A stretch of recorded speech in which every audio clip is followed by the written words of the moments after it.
The privilege of a lifetime is to become who you truly are, minds Carl Jung.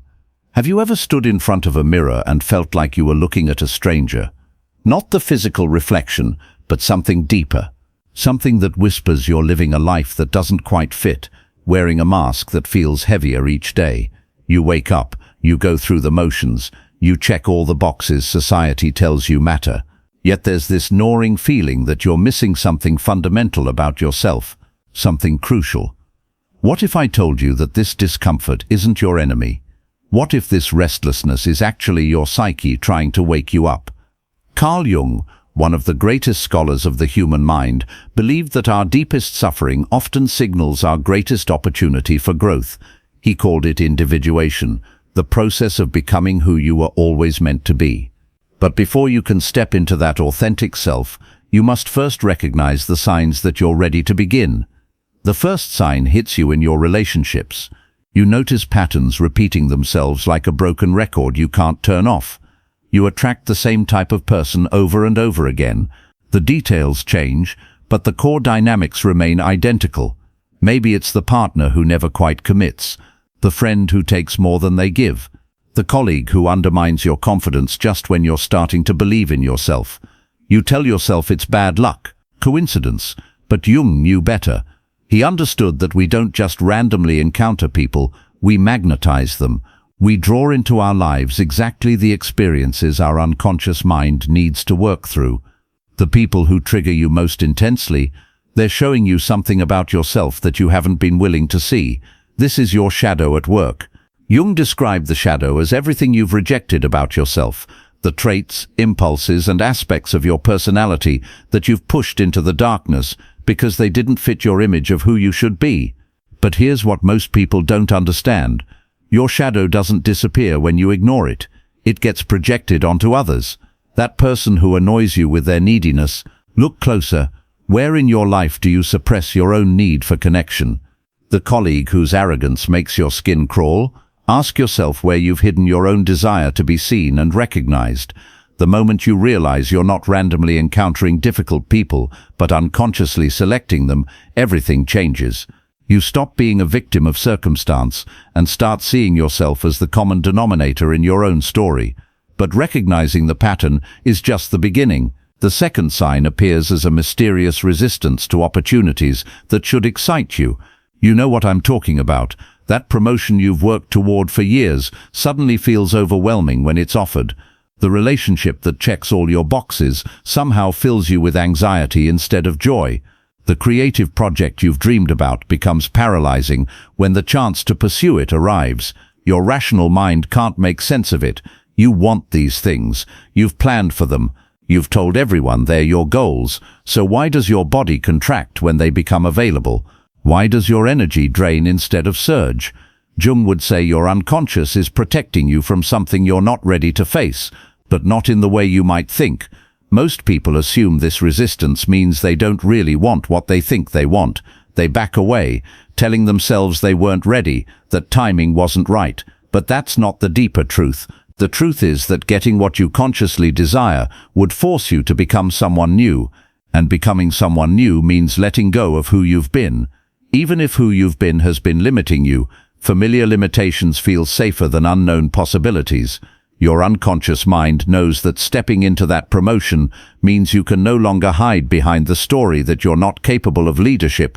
Accepting that healthy relationship means you can no longer blame your loneliness on external circumstances. Pursuing that creative dream means you can no longer pretend you're not responsible for your own fulfillment. The resistance isn't protecting you from failure. It's protecting you from success. Because success would require you to integrate aspects of yourself you've kept in the shadows. Think about the last time you sabotaged something good in your life. Really think about it. What version of yourself would you have had to become to fully receive that opportunity?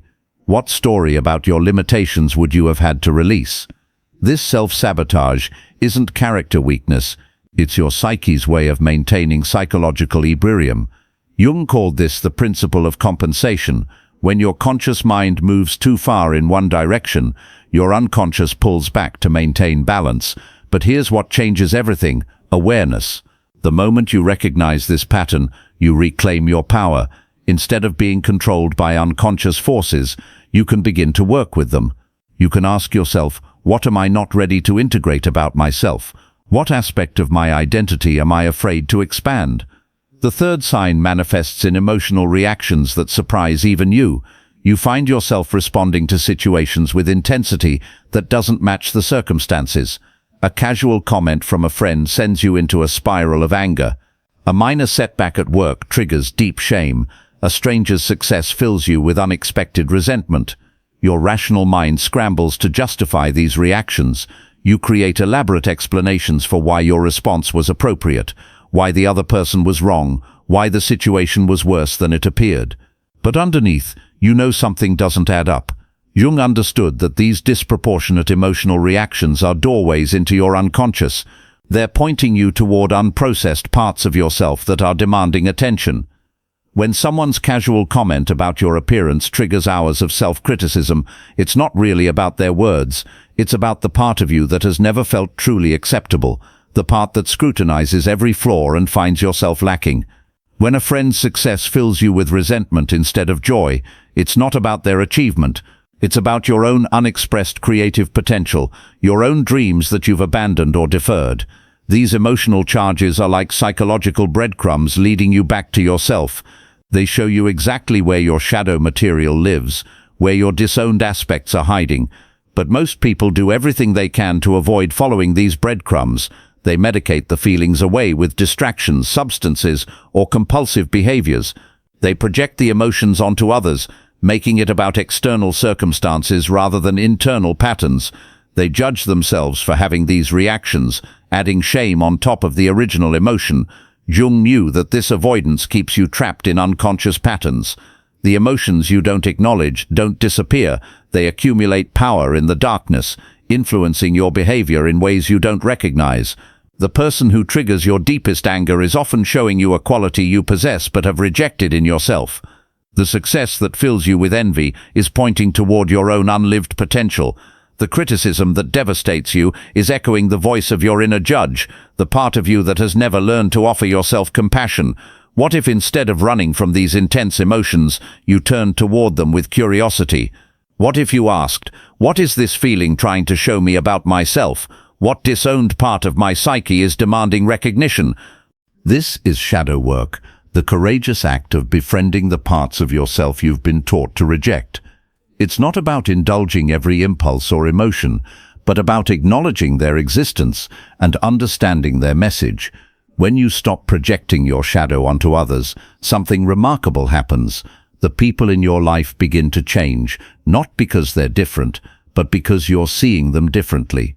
The colleague who seemed insufferably arrogant might reveal their vulnerability. The friend who appeared selfish might show you their hidden generosity. The partner who felt distant might demonstrate love in ways you hadn't noticed before, but this shift requires you to own your projections, to admit that the qualities that disturb you most in others exist somewhere within yourself, to recognize that your external world is often a mirror reflecting your internal landscape. This doesn't mean you're responsible for other people's behavior. It means you're responsible for your reactions to their behavior, and those reactions are showing you something essential about your own psychological makeup. The moment you begin to integrate your shadow, you stop being controlled by it. The aspects of yourself you've rejected lose their power to sabotage you from the unconscious. You become more whole, more authentic, more genuinely yourself. But integration isn't a one-time event. It's an ongoing process of recognizing, acknowledging, and embracing the full spectrum of who you are. It requires the courage to see yourself clearly, without the filters of who you think you should be. Jung believed that this process of shadow integration is essential for psychological health. When you reject parts of yourself, you fragment your psyche. You become divided against yourself, fighting internal battles that drain your energy and limit your potential. But when you begin to accept and integrate these rejected aspects, you access new sources of creativity, vitality, and authenticity. The energy you once used to suppress unwanted parts of yourself becomes available for growth and self-expression. This is why the discomfort you feel isn't something to be avoided or medicated away. It's your psyche's way of calling you home to yourself. It's the beginning of your individuation process, your journey toward becoming whole, the patterns repeating in your relationships, the resistance to opportunities you desire, the emotional reactions that surprise you. These aren't flaws in your character. They're invitations to deeper self-knowledge. They're your unconscious mind's way of showing you what needs attention, what requires integration, what's ready to be healed. Right now, as you recognize these patterns in your own life, you're standing at a threshold. Behind you lies the familiar territory of unconscious reactions and projected shadows. Ahead lies the possibility of conscious choice and authentic self-expression. The question isn't whether you're ready to change. The question is whether you're ready to become who you've always been underneath the layers of conditioning, projection, and shadow material. Because Jung understood something profound about human nature, you don't need to become someone new. You need to uncover who you already are beneath the accumulated debris of unlived life and rejected aspects of self. This recognition, this willingness to see yourself clearly and work with your shadow rather than against it, this is the first sign that you're about to begin the best stage of your life. Not because life becomes easier, but because you become more real. And when you become more real, everything else begins to align with your authentic nature rather than your constructed persona. The relationships that match your true self begin to emerge. The opportunities that serve your genuine growth present themselves. The emotional reactions that once controlled you become sources of valuable information about your inner world. Your awareness of these shadow patterns creates a crack in the wall between your conscious and unconscious mind. Through this crack, something profound begins to emerge. Something that will change how you see everything you've ever done, every choice you've ever made, every person you've ever become. The fourth sign arrives as sudden clarity about decisions that once baffled you. You look back at choices that seemed random, impulsive, or self-destructive, and suddenly they make perfect sense. Not logical sense, but psychological sense. Why did you stay in that relationship for 3 years too long? Why did you take that job that everyone told you was beneath your potential? Why did you move across the country just when your life was finally getting stable? At the time, you might have blamed circumstances, other people, or your own poor judgment. But now you see the hidden intelligence behind these seemingly foolish decisions. Your unconscious was orchestrating experiences you needed for your development, even when your conscious mind couldn't understand why. Jung called this the wisdom of the unconscious. He believed that beneath our rational awareness lies a deeper intelligence that understands our psychological needs better than our thinking mind ever could. This intelligence doesn't operate according to social expectations or logical planning. It operates according to the requirements of your soul's growth. That relationship you stayed in too long, it was teaching you something essential about your own capacity for love, your patterns of attachment, your ability to maintain your identity while being intimate with another person.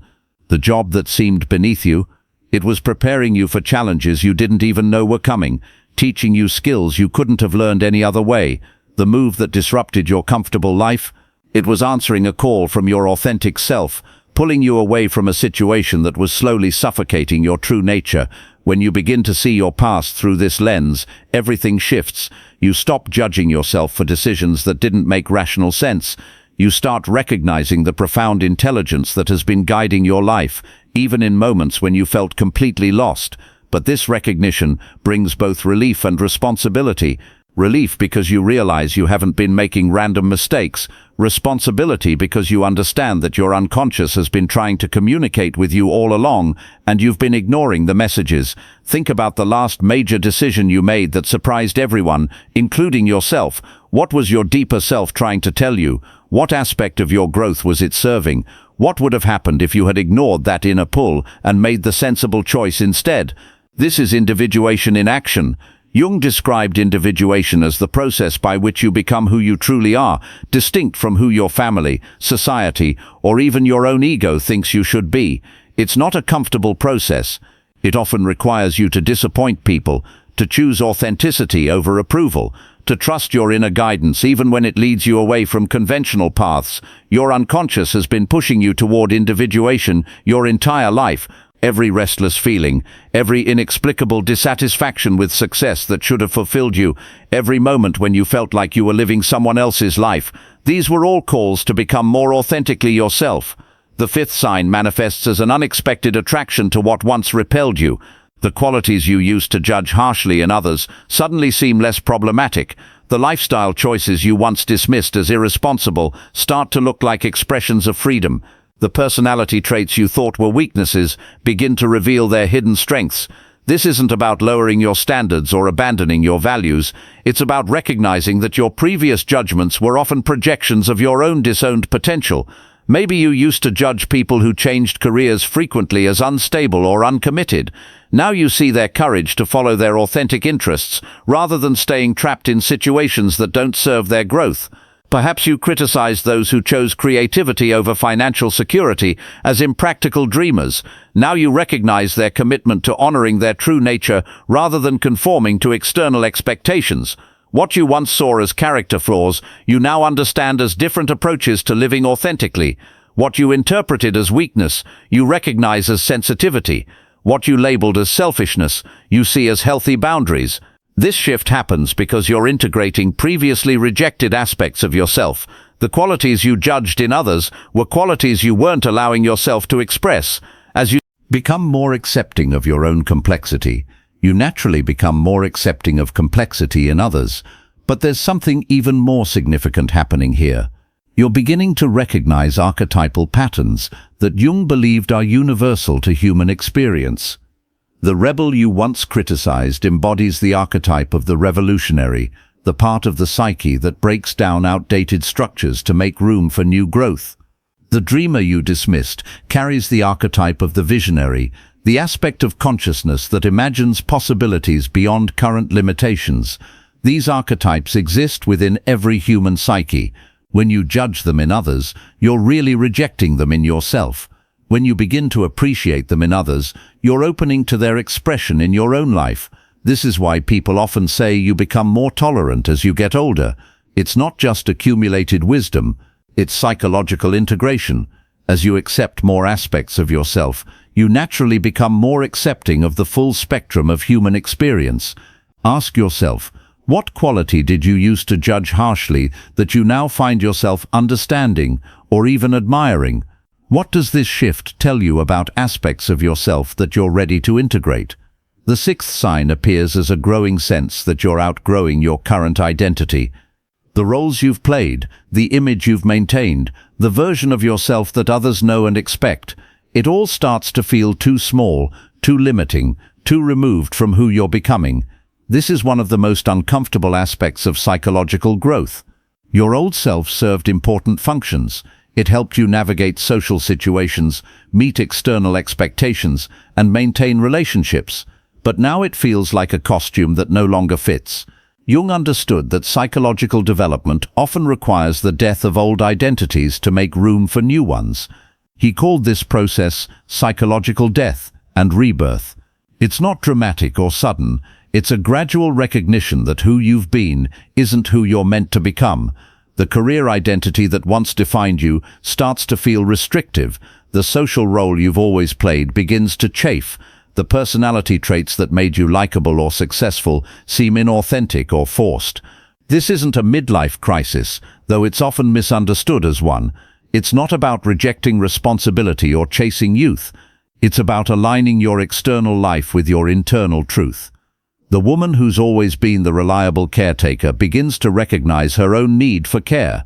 The man who's built his identity around being strong and independent starts to acknowledge his desire for emotional connection. The person who's always been the practical, sensible one begins to feel the stirring of creative impulses they've suppressed for decades. This process can be terrifying because it threatens the foundation of how you've understood yourself and how others have understood you. What if people don't like the person you're becoming? What if you lose relationships that were built on your old identity? What if you don't know how to be in the world as this new version of yourself? Jung knew these fears were natural, but not insurmountable. He believed that authentic relationships and opportunities would naturally align with your true self, while inauthentic ones would fall away. This process, though painful, ultimately leads to greater fulfillment and genuine connections. The key is to trust the process rather than fighting it. Your psyche knows what it's doing. The identity you're outgrowing served its purpose, but holding on to it now would prevent you from accessing the fuller expression of who you are. Think about the aspects of your current identity that feel most restrictive. What would happen if you allowed yourself to express the qualities you've been suppressing? How might your life change if you honored your authentic nature rather than maintaining your constructed persona? This brings us to a crucial understanding about Jung's concept of the persona, the mask we wear in social situations. Everyone has a persona, and it serves important functions. It helps us navigate social expectations and professional requirements. But problems arise when we become so identified with our persona that we forget it's not our true self. The process you're going through is about distinguishing between your persona and your authentic self. It's about recognizing which aspects of your personality are genuine expressions of who you are, and which are simply adaptive strategies you develop to meet external demands. This doesn't mean you have to abandon all social conventions or professional requirements. It means you become conscious of when you're wearing your persona and when you're expressing your authentic self. You develop the flexibility to use your persona when appropriate, while staying connected to your true nature. As this awareness grows, you begin to make different choices.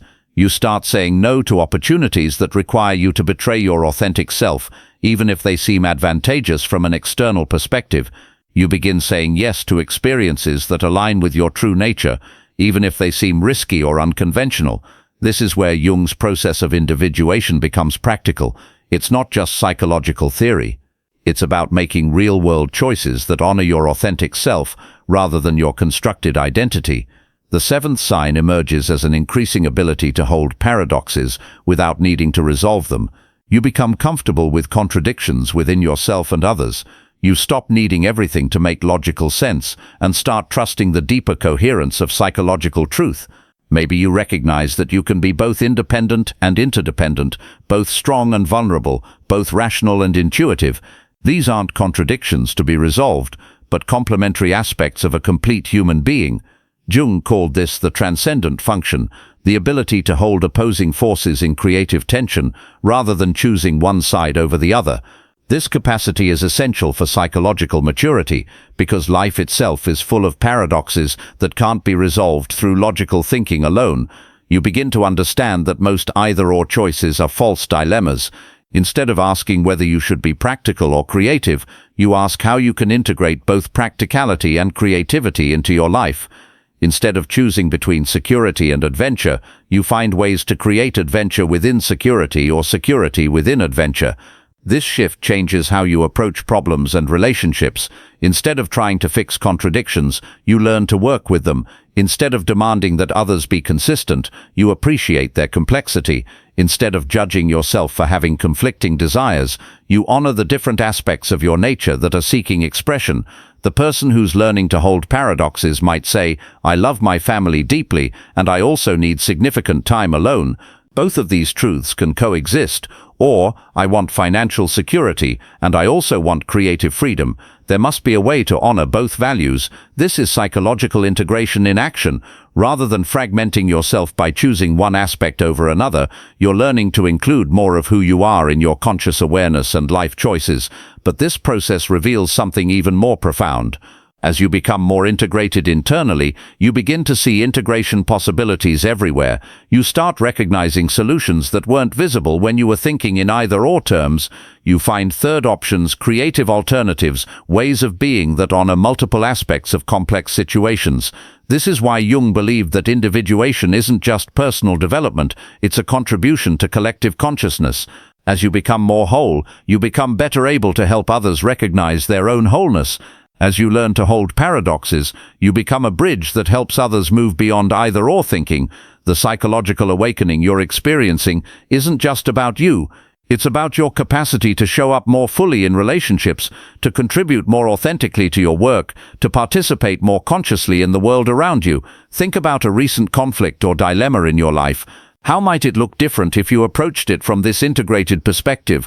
What third option might emerge if you stopped trying to choose between seemingly opposing alternatives? This growing capacity for integration extends to how you understand your own psychological development. You begin to see that every difficult experience, every painful relationship, every challenging period has contributed something essential to who you're becoming. The rejection that crushed your confidence also taught you resilience. The failure that humiliated you also showed you the courage to try again. The loss that broke your heart also opened you to greater compassion. Nothing was wasted. Everything served your development in ways you couldn't understand at the time. This isn't about spiritual bypassing or pretending that pain doesn't matter. It's about recognizing the profound intelligence of the psyche to use every experience for growth and integration. Your unconscious has been working with whatever life presented to help you become more complete, more conscious, more authentically yourself. Jung believed that this recognition, this ability to see the purposefulness behind even painful experiences, is a sign of psychological maturity. It doesn't mean you seek out suffering or minimize real trauma. It means you can extract meaning and growth from whatever you've lived through. As this understanding deepens, you begin to trust your life process in a new way. You stop needing to control every outcome and start collaborating with the intelligence that's been guiding your development all along. You become curious about what wants to emerge through you rather than forcing predetermined agendas. This shift from control to collaboration marks a significant evolution in consciousness. Instead of trying to make your life happen through willpower alone, you begin to pay attention to what your life is trying to become through you. You listen to the subtle promptings of your authentic self and trust them even when they don't make rational sense. The opportunities that excite you most, the people you're drawn to, the interests that capture your attention, these aren't random preferences. They're clues from your unconscious about the direction of your growth. They're breadcrumbs leading you toward the fullest expression of who you are. But following these breadcrumbs requires courage, because they often lead away from conventional paths and approved choices. They might guide you toward career changes that others don't understand, relationship decisions that seem risky, creative pursuits that have no guaranteed outcome. Jung knew that individuation often appears foolish from the outside because it prioritizes psychological truth over social conformity. The person following their authentic path might seem to be making impractical choices, but they're actually making the most practical choice possible, the choice to live as who they really are rather than who they think they should be. This is why the process feels like an awakening. You're not learning something entirely new. You're remembering something you've always known but forgotten under layers of conditioning and adaptation. You're coming home to yourself. The psychological awakening you're experiencing is preparing you for the next phase of your development. You've begun to recognize your shadow patterns and integrate rejected aspects of yourself. You've started to trust the intelligence of your unconscious and see the purposefulness behind your life experiences. You've learned to hold paradoxes and approach problems from an integrated perspective, but there's still more. The signs you've recognized so far are just the beginning of a transformation that will affect every aspect of how you show up in the world. The courage you've developed through shadow work and the trust you've cultivated through recognizing your unconscious wisdom are preparing you for something even more profound, the ability to live from your authentic center, regardless of external circumstances. This is where psychological theory becomes practical transformation, where inner work translates into outer change, where the person you're becoming begins to reshape the life you're living. The transformation that began with recognizing your shadow and trusting your unconscious wisdom now crystallizes into something unmistakable. You're not the same person who started questioning those familiar patterns. You're someone who can navigate paradox, honor authenticity, and trust the intelligence of your own psychological development. But the most profound signs are still ahead of you. The eighth sign reveals itself in your relationship with contradiction itself. You no longer feel torn apart by having conflicting desires, opposing values, or seemingly incompatible aspects of your personality. Instead, you feel more complete because of them. You might want both solitude and connection, both security and adventure, both structure and freedom. Where once these contradictions created internal warfare, they now create internal richness. You understand that wholeness doesn't mean consistency, it means inclusion. Jung saw this capacity to hold opposing forces as the hallmark of psychological maturity. He called it the union of opposites, and he believed it was essential for accessing your full creative and emotional potential. When you stop fragmenting yourself by choosing one side of your nature over another, you become available to the full spectrum of human experience. This shows up in practical ways. You might find yourself comfortable with being both the responsible adult and the playful child in the same day, the same hour, even the same moment. You can be deeply spiritual and thoroughly practical. You can love your family intensely while also needing significant independence. But here's what most people miss about this process. These aren't compromises or half measures. They're expressions of your complete humanity. The person who can hold opposites isn't wishy-washy or indecisive. They're accessing a form of strength that transcends either-or thinking. Think about the last time you felt pulled in opposite directions. Did you exhaust yourself trying to choose one side? What would happen if instead of choosing, you asked, how can both of these aspects of myself be honored? What third way might emerge that includes rather than excludes? This capacity to hold paradox transforms how you approach every aspect of your life.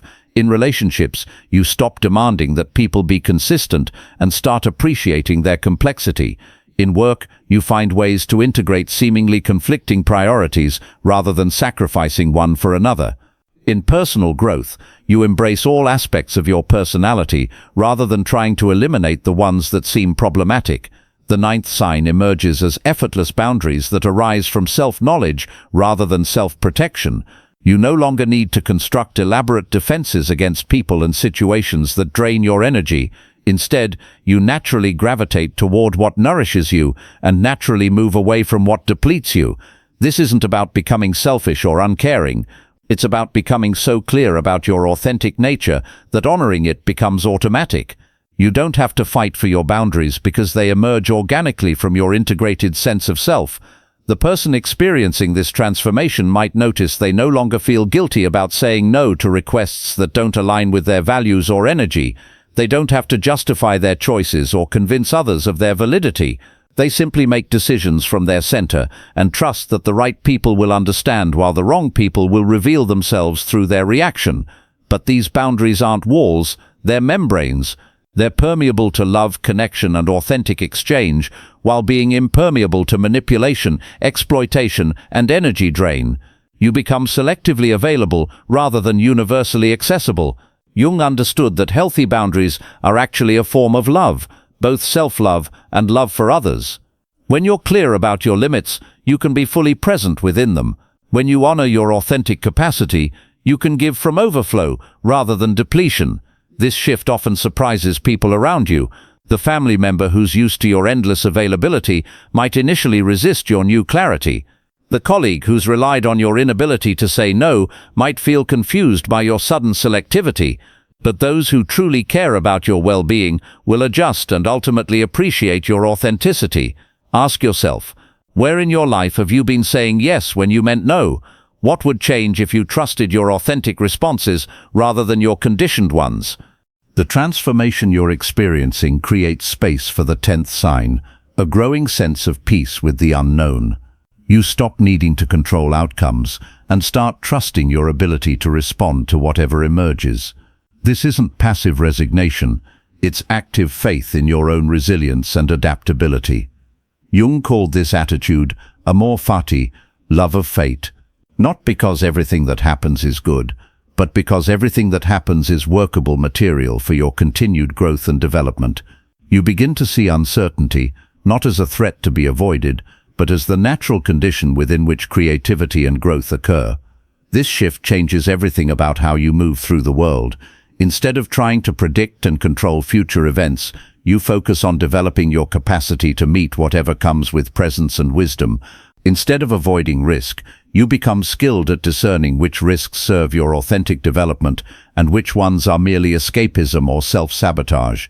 You might find yourself making decisions based on what feels most alive and authentic in the present moment, rather than what seems safest or most guaranteed for the future. This isn't recklessness, it's trust in the intelligence that has been guiding your development all along.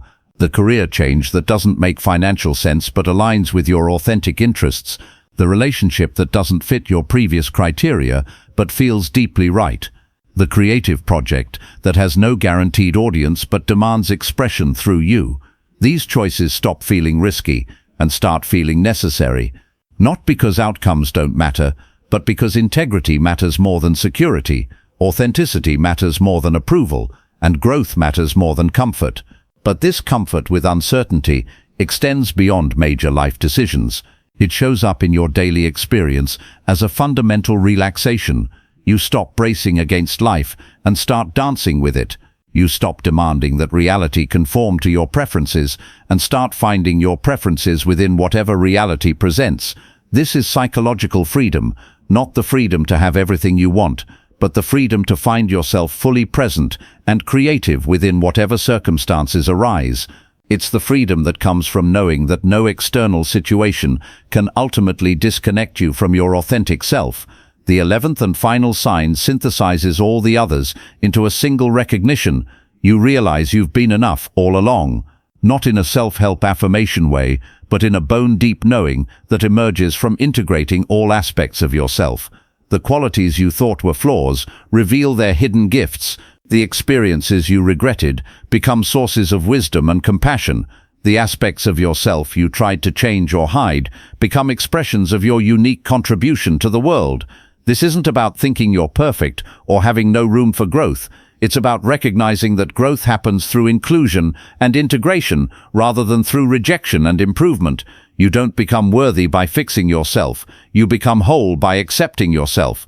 Jung believed that this recognition, this fundamental self-acceptance, was the goal of individuation, not because the journey ends, but because it begins from a completely different foundation.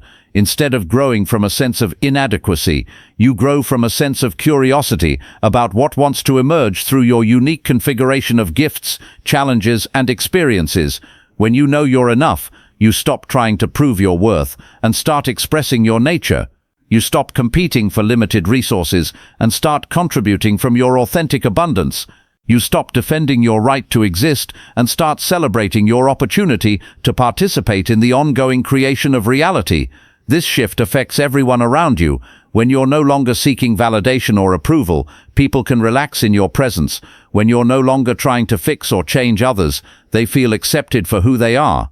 When you're operating from wholeness rather than need, your relationships become expressions of abundance rather than attempts to fill internal voids. But perhaps most importantly, when you know you're enough, you become available to serve something larger than your personal psychological development. Your individuation becomes a gift to the collective.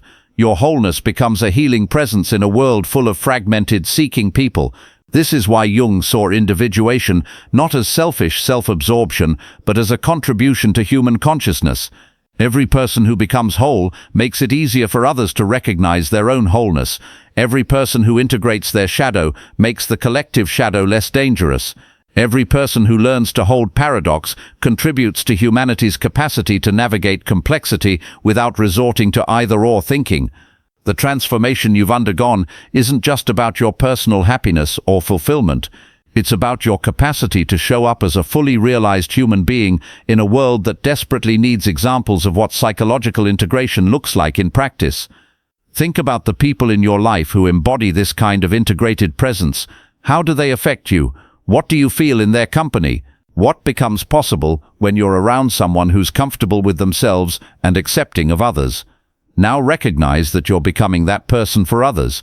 Your willingness to face your shadow, trust your unconscious wisdom, hold paradox, and accept your fundamental wholeness creates ripples that extend far beyond your individual life. The process you've been through, from recognizing unconscious patterns to integrating rejected aspects of yourself, to trusting the intelligence of your psychological development, this process transforms you into someone who can hold space for others' complexity and growth. But the journey doesn't end with personal integration. It begins there. When you're no longer consumed with defending, proving, or improving yourself, your energy becomes available for creative contribution. When you're no longer seeking to fix your own psychological problems, you become available to participate in solutions to collective challenges. Jung envisioned a world where enough individuals had completed their individuation process that human consciousness could evolve beyond the primitive patterns of projection, scapegoating, and either-or thinking that create so much suffering. He saw personal psychological work as contributing to this collective evolution. This is why your transformation matters beyond your personal satisfaction. Every time you choose authenticity over approval, you give others permission to do the same. Every time you integrate rather than reject aspects of yourself, you model possibility for others. Every time you trust your inner guidance rather than external authority, you strengthen the collective capacity for individual discernment. The signs you've recognized in yourself, the shadow work, the trust in unconscious wisdom, the comfort with paradox, the natural boundaries, the peace with uncertainty, the fundamental self-acceptance, these aren't just markers of personal growth, they're indicators that you're ready to participate in the conscious evolution of human civilization. Your psychological liberation becomes an offering to a world that needs examples of what it looks like to be fully human, integrated rather than fragmented, authentic rather than performed, creative rather than reactive. But this offering doesn't require grand gestures or public platforms. It happens through the quality of presence you bring to ordinary interactions. It manifests in your capacity to listen without trying to fix, to love without trying to control, to participate without trying to dominate. The mother who's completed her individuation process raises children who feel fundamentally acceptable for who they are. The teacher who's integrated their shadow creates classroom environments where students feel safe to be authentic. The leader who's comfortable with paradox makes decisions that honor complexity rather than forcing simplistic solutions. This is practical transformation. This is how inner work becomes outer contribution. This is why the psychological development you've been experiencing is simultaneously the most personal and most universal work you can do. So what happens now? How do you move forward from this recognition of your own wholeness and capacity for authentic contribution?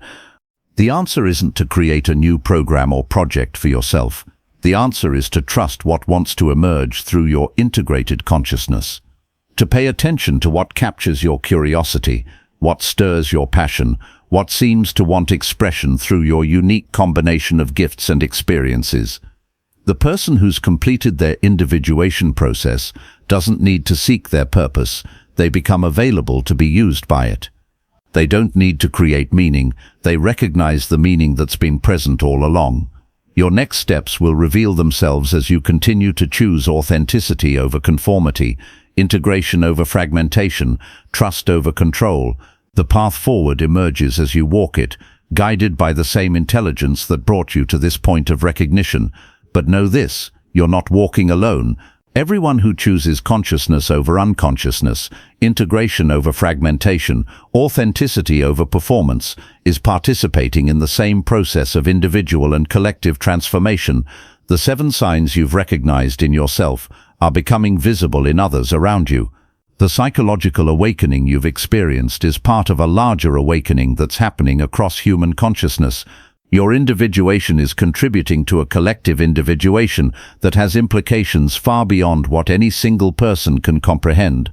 This is your invitation, not to a new technique or practice, but to a new way of being in the world, to show up as the integrated, authentic, creative human being you've discovered yourself to be.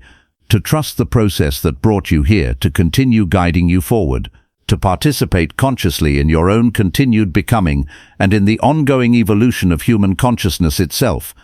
The best stage of your life isn't ahead of you or behind you. It's available to you right now, in this moment, as you choose to be fully who you are, rather than who you think you should be. It's present every time you honor your authentic nature, integrate rather than reject aspects of yourself, and trust the intelligence that's been guiding your development all along. This is your time, this is your liberation, this is your invitation to live as the whole, authentic, creative human being you were always meant to be.